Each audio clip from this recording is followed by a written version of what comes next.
अगर इस उपचुनाव में प्रशांत किशोर 4 सीटों में से 2 सीट भी जीत जाते हैं या फिर चारों सीटों पे 25-25, 30-30 हजार वोट लेके चले आते हैं, तो समझ जाइए कि सभी पार्टियों की सामत आने वाली है। फिर समझ जाइए कि तेजस्वी यादव का गेम खराब हो गया और फिर यह भी समझ जाइए कि नीतीश कुमार जो है इस बार बैकफुट पे चले गए हैं। फिर समझ जाइए कि कहीं ना कहीं ये जो इंडिया ब्लॉग है या फिर एनडीए गठबंधन है, उन सबके ऊपर सामत आ चुकी है और सबकी मुश्किलें जो है वो बढ़ने वाली है। अब मैं ऐसा ये क्यों कह रहा हूं, सब कुछ आपको विस्तार पूर्वक समझाऊंगा, लेकिन उससे पहले मेरा परिचय जान लीजिए। मेरा नाम है रजत और आप जनता जंक्शन देख रहे हैं। आप इस बात का अंदाजा लगा लीजिए कि प्रशांत किशोर की बढ़ती लोकप्रियता जो है सभी पार्टियों के लिए एक तरीके से कहा जाए तो हलक की हड्डी बन चुकी है। ना वो लोग इनको बर्दाश्त कर पा रहे हैं और ना ही उनको एक्सेप्ट कर पा रहे हैं। मतलब इतनी बुरी स्थिति हो गई है सभी पार्टियों की।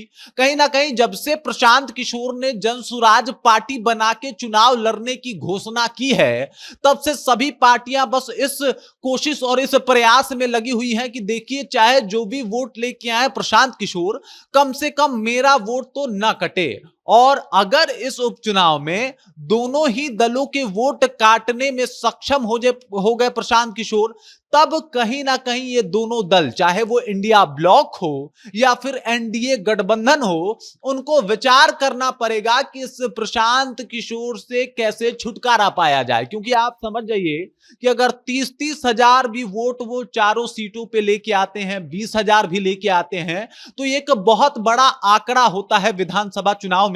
और अगर इतना आंकड़ा वो क्रॉस कर जाते हैं तो समझ जाइए कि उनको राजनीतिक तौर पे आप दरकिनार नहीं कर सकते। दूसरा, आप इस बात को समझिए कि अगर वो 2 सीट जीत जाते हैं, तब तो भाई एकदम वो गेम में है। और जो उनका दावा है कि इस बार एकदम बिहार की राजनीति बदल के रख देंगे, बिल्कुल वो बदल लेने को तैयार दिखाई देने लगेंगे सभी पार्टियों को। अब समझ जाइए कि सीट जीतना या फिर 30,000 वोट आना इस बात की तरफ इशारा करता है कि एमवाई समीकरण टूट गया। मतलब आरजेडी का जो बहुत ही महत्वपूर्ण समीकरण है, जिसके ऊपर उनकी सत्ता जो है वो सजती है, वो समीकरण टूट के धराशायी हो गया। नीतीश कुमार का लवकुश समीकरण टूट गया। वो लवकुश समीकरण जिसने अभी तक नीतीश कुमार का साथ नहीं छोड़ा, वो प्रशांत किशोर के साथ चला गया। और बीजेपी का जो सवर्ण वोटों पे दबदबा था, वो भी समाप्त हो गया और वो भी प्रशांत किशोर के साथ चले गए। तभी यह संभव हो सकता है कि वो 2 सीट जीत पाए या फिर 4-4 सीटों पे 3-3, 30-30 हजार वोट वो अपने पक्ष में लेके चले आए। और इसी वजह से अगर ऐसा करने में कामयाब हो जाते हैं प्रशांत किशोर, तो समझ जाइए सभी पार्टियां जो लगातार शिद्दत के साथ 2025 विधानसभा चुनाव की तैयारी कर रही हैं, उनकी मुश्किलें बढ़ने वाली है। और उसमें एक नंबर पे है तेजस्वी यादव। तेजस्वी यादव की मुश्किलें इसलिए बढ़ जाएगी क्योंकि इस बार जो है उनके लिए करो और मरो की स्थिति है। मतलब इस बार नहीं किए तो 5 साल और इंतजार करना पड़ेगा। और भाई साहब, ये किसी से नहीं छुपा है कि 5 साल में स्थितियां किस तरीके से बदल जाती हैं, कब राजनीति किसके करवट में पहुंच जाती है। आपकी स्थिति अभी ठीक है, लेकिन 5 साल बाद ये स्थिति ना रही, फिर क्या होगा?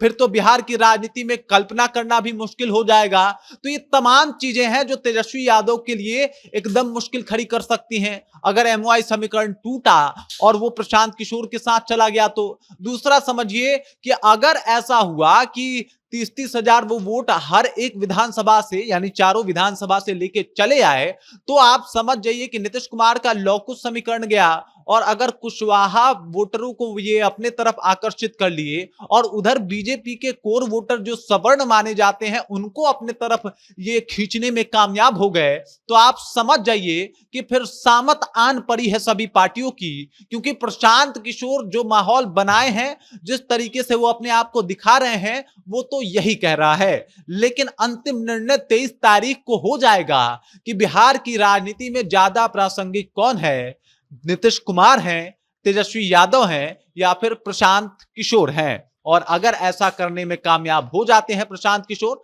तो बिल्कुल एक वो बहुत बड़े दावेदार हैं। लेकिन अगर ऐसा नहीं हो पाता है बिहार की राजनीति में, तो फिर उनके लिए भी मुश्किल की घड़ी है। बाकी इस खबर को लेके, इस जानकारी को लेके, प्रशांत किशोर को लेके, तेजस्वी यादव और नीतीश कुमार की रणनीति को लेके आप क्या सोचते हैं? आपके जहन में क्या कुछ चल रहा है? कृपया कमेंट कीजिए और अपना विचार हम तक पहुंचा दीजिए। बाकी आप देख रहे हैं जनता जंक्शन और मेरा नाम रजत है।